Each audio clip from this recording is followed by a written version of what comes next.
called that. But for now, we turn our attention to the NBA. That's where the story between Kawhi and the Clippers, it continues to develop. Remember, last week, the Pablo Torre Finds Out podcast reported that Kawhi had an alleged $28 million no-show endorsement deal with the now bankrupt company Aspiration in what many have questioned as a cap circumvention. Shortly after the report, Clippers owner Steve Ballmer, he denied these allegations to our Ramona Shelburne. Up front, I want to say one thing very clearly. We, the Clippers, have abided by the salary cap circumvention rules because that's the right thing to do. And we have done that. I happen, for what it's worth, to think it's a very important rule in terms of promoting competitiveness and equal playing field across the league. But whether I agreed with it or not, it's the rule. And we've absolutely abided by that. So a very clear denial from Steve Ballmer of any salary cap circumvention. And at yesterday's Board of Governors meeting, Commissioner Adam Silver, he stated it would be up to the NBA to prove any wrongdoing by the Clippers, and the league needs to look at, quote, the totality of evidence rather than just, quote, mere appearance. But he made the potential ramifications clear to our Vince Goodwill. How broad do your powers extend as far as the collective bargaining agreement, as far as penalties you can assess to the Clippers, to Kawhi Leonard? My powers are very broad. The full range of financial penalties, draft picks, suspensions, etc. I have very broad powers in these situations.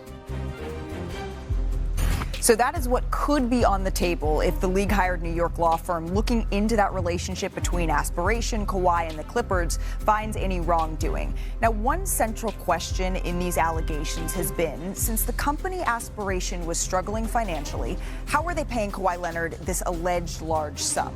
Well, Pablo Torre, he had new information on his podcast, which released Thursday morning. Something happened just 9 days before the wire out to Kawhi's KL2 Aspire LLC for $1.75 million on December 15th. On December 6th of 2022, a wire in from DEA 88 Investments in the amount of $1,999,999.59. According to my 7 sources, as well as Aspiration's internal cash forecast for sponsorship payments, which is a spreadsheet I obtained, one of the company's absolute top priorities, despite the total financial show enveloping this company, was simple.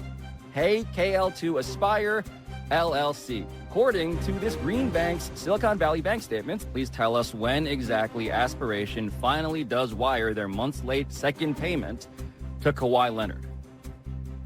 December 15th of 2022.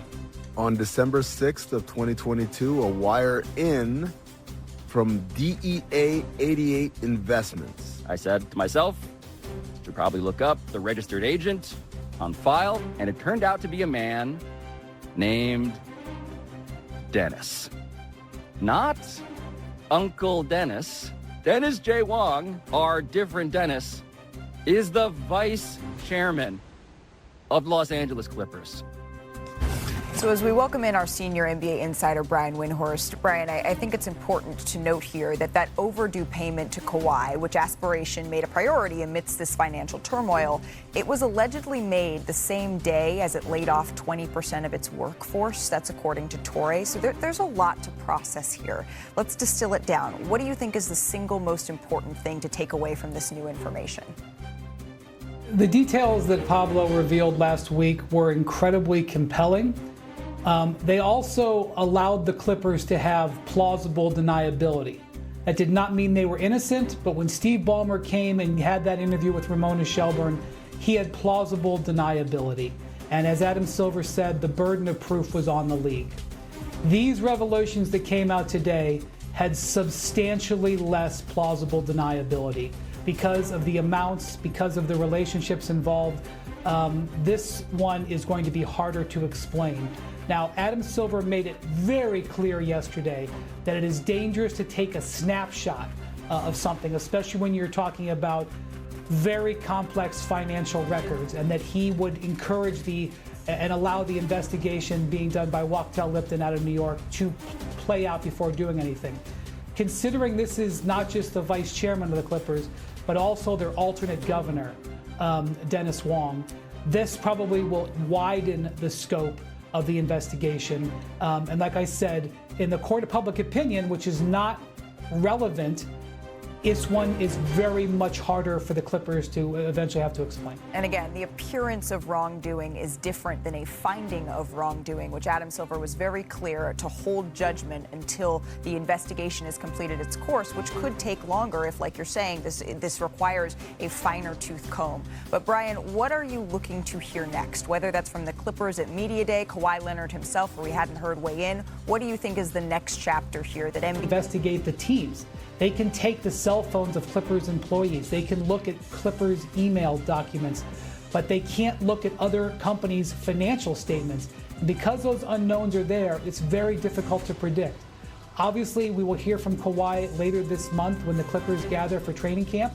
I would be very surprised if he comments on this, considering the various investigations going on, including federal investigations, of which this company Aspiration is involved in. And I also will say that this investigation, I think, will take a very long time to play out, but is unpredictable what will happen next. Yeah, that's an important point, that this company is being investigated by the DOJ, and it's not just the NBA. There are other branches here that are going to need to play out as well. Brian, thank you so very much. Playoff matchup is somehow set heading into the final night of the regular season, so you know we had to say hello to our queen of all things WNBA, Shanae Ogwumike.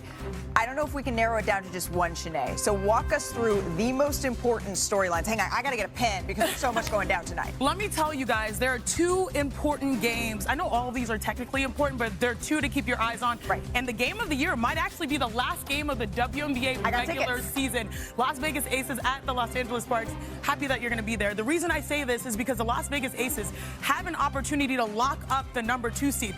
If you're number 3, if you fall down there, you only host one round of the WNBA playoffs. So they want to host multiple rounds. And of course, there's the opportunity for revenge. Yep. Also on the Los Angeles side, Kelsey Plum playing her former team.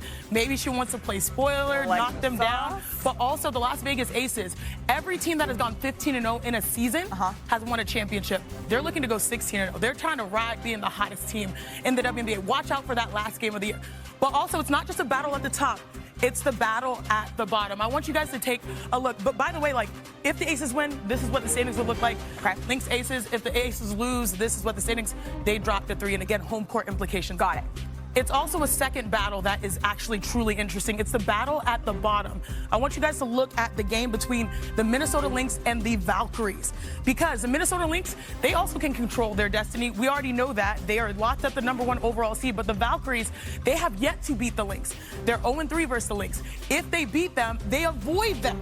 Now, if they end up losing, it's going to be interesting because then you have the Seattle Storm in the mix as well. Right. So these are the scenarios. If the Valkyries win, they avoid them, the Storm get them. The Storm is something that's interesting because they split against the Lynx.